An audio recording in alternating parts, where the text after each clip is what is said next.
casino, Cable Beach, the casino and Paradise Island are owned by you, the people, the government, all of us. We subsequently receive taxes, however it's worked out under the law. But that's the law. No individual can own a casino. That's the law as it exists today. What the PLP want to do is ensure that these web shops or web cafes are owned by individuals.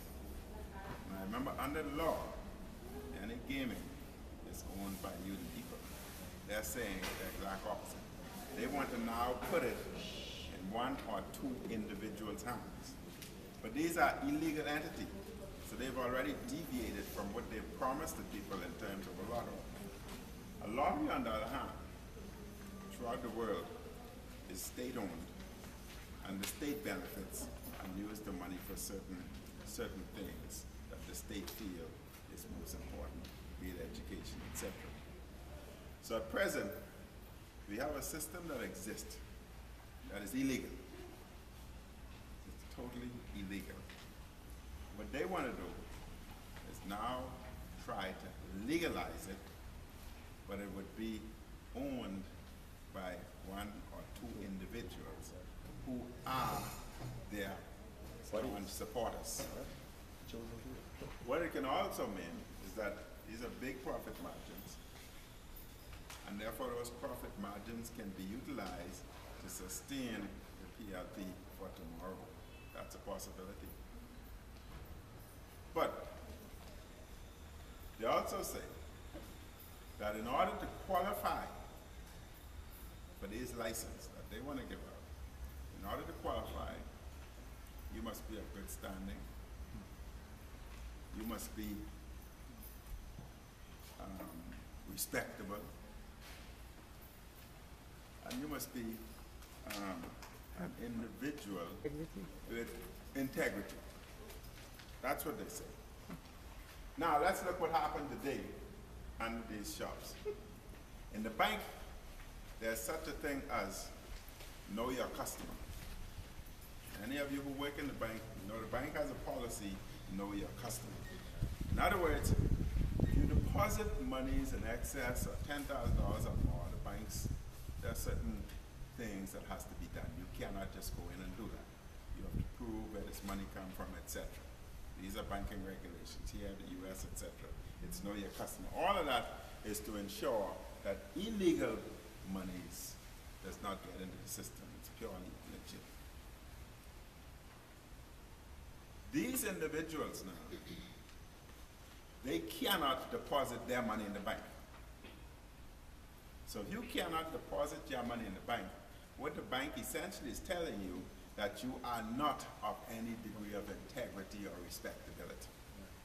Because they do not want your money. They feel that your money is dirty. That's how it exists today.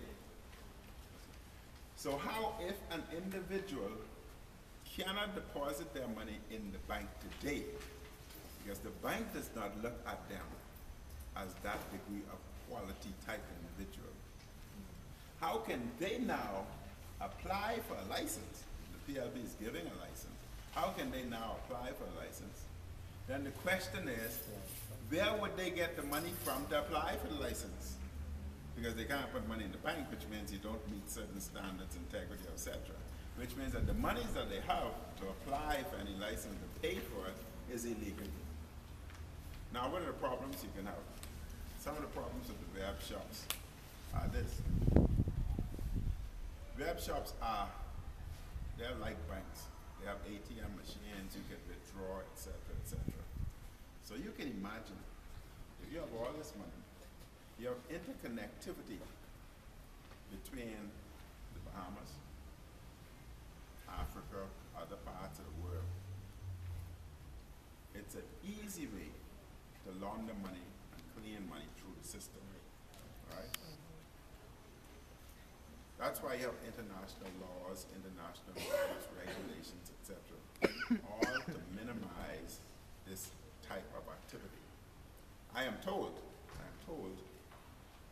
that a web shop here has connectivity with particular web shops in West Africa. That's what I'm informed. What that means is individuals in West Africa can remove money unregulated from the Bahamas through the system and vice versa. Which means that you can have all sorts of money laundering. You can have terrorist activities, sponsoring of terrorist activities. And what that would do, I can assure you that the international financial sector would only be looking to see what the Bahamas is doing.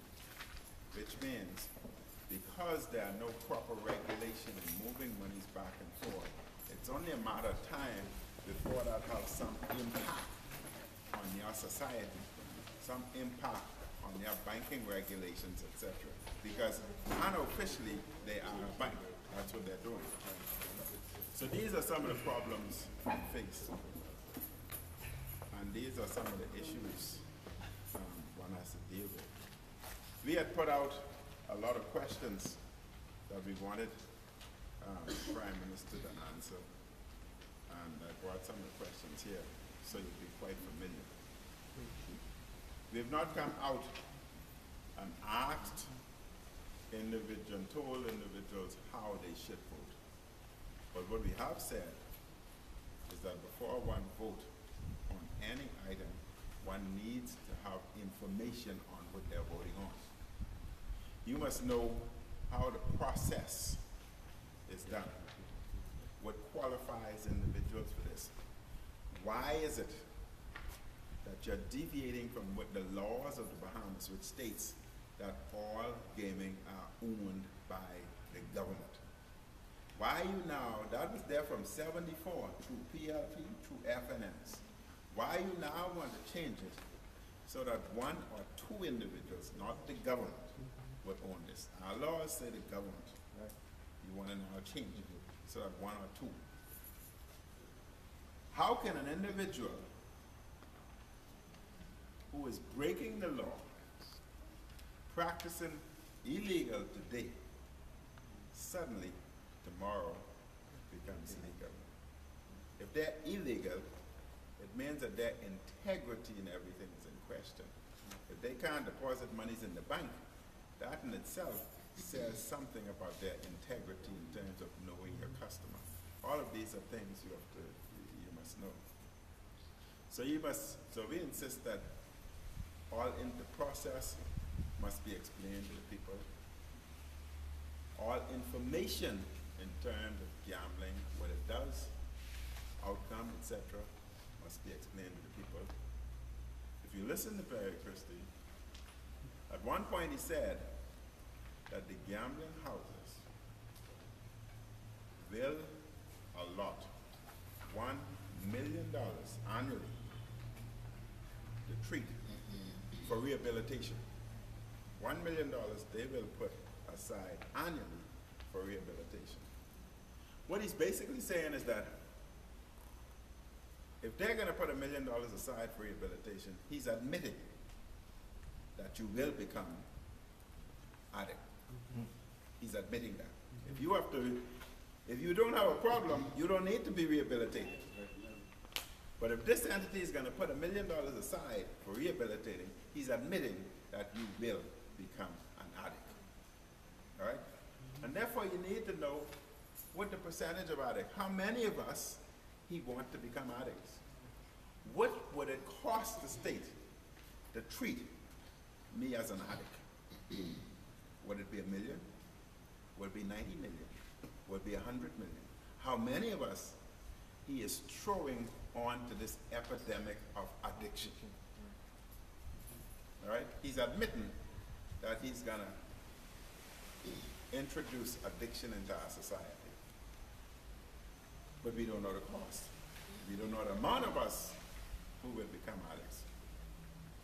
But they are only going to contribute $1 million. So if it costs $90 million to treat us, because he's admitting that he's going to get us sick. So if it costs if it costs 90 million, they're only contributing 1. It means that you, the taxpayers, you and I, must come up with that extra 80 or 90 million dollars to treat the addicts. Where does that come from? That comes from your consolidated fund.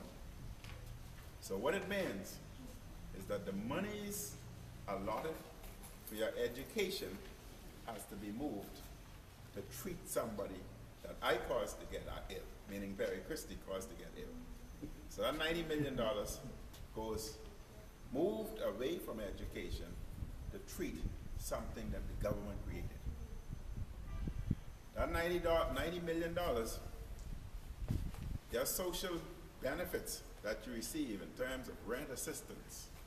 Some people receive food allowance. Some individuals receive electricity assistance, clothing, etc. So that $90 million has to be taken from that. So what it also means is that those who receive grant assistance get less now because some of that money is gone. Those who receive food assistance, vouchers, they get less, that money is gone. All right? Those who receive other types of assistance, you get less, that money is gone. All right? Because it's being utilized for something else. Also, monies from that same consolidated fund is utilized for our health sector. All right? For our health sectors, for our medical supplies, to pay our staff, etc. So what it means is that $90 million now goes to treat this addiction, so it's less money for your health sector. So your medicine decreases, you have less medicine. All right? You also have, you can't pay your staff, that drops. You can't maintain your hospitals because that $90 million is gone to treat something that he created. So these are all the problems that we face, and these are questions that has to be answered, right? And therefore, all we're saying is that before you vote, these questions has to be answered, all right? And why would any government, if today the government owns casinos, etc., why would they want to give it to one or two individuals, knowing that the problems, all right? And we would provide you with more information as time evolves. So that's basically where we are. I just wanted to give you a brief overview. And the only other thing what I want to mention is that at one point we spoke about having a report for us. Now you don't see this report. You just have a little communication, a few pages. There's no report anymore. At one point he spoke about referendum. Now it's not a referendum. All right? So all of these back and forth has to be answered and has to be addressed. Therefore, I would answer as many of the questions as you can. But from the information, little information that I give you, and the questions that we pose to government, you would be able to make up your own minds as to how you should or want to vote. Any questions? So all we're saying is that most of what I told you tonight is new to many of you. There's a lot more information that I can give you, but it would take a long time. So from what I'm gathering here, there's a lot of things you don't know. So all we're saying is if you don't know, vote no. All right? I don't know everything. So if you don't know, vote no. That's all I'm saying. Any questions?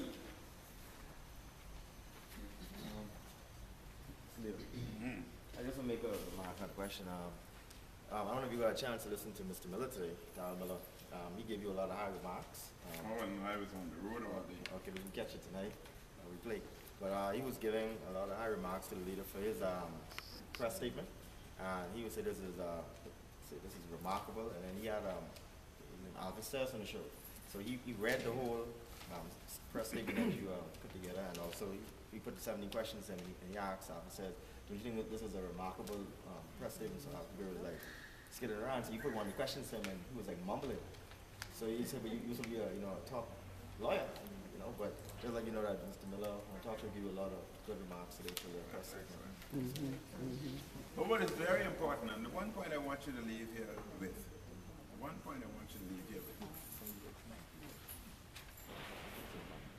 they say, in order to apply for a license, now remember they want to give license in a few hands. Remember our laws say you the people, we own it. But they want to take it from us, take the power from us and give to one or two. First of all, that's not democracy, all right? The other thing is they say in order to qualify for a license, you must have experience. Illegal experience? The only ones who have experience are guys who are doing it illegally. So you come up, your son went off to school, you worked hard, you scrubbed floors, you sold papers, you sent your son off to college, he went to university, he educated, he became a success. And what experience he has in an illegal entity, because he has always been honest. What experience would he have gained in an illegal entity? So he don't qualify. Why? Because he always respected the law. Is that right? So your son cannot qualify. He has no experience because he has lived by the law. He's respected what you've done for him. He's respected what you've taught him. He's being a law-abiding citizen. But the Christie government is saying he don't qualify because he's a law-abiding citizen. But if he wants to qualify, he needs to break the law. That's the only way he can gain experience. That's not right. So if they do not qualify today, then where would they find the money from to pay for the license tomorrow? It means that they're getting money from illegal activity. So if we're serious about the law, if we're serious, Christie said if we say no, then he'll close the shops down because they're illegal. What's stopping him from closing them down now? He's admitting that they're illegal. If they're illegal, close them down now. Then come and ask me what I want to do tomorrow. But don't leave them legal and illegal and then come and say, if you tell me no, I can close them down. What Christie can eat between now and December 3rd to change his mind?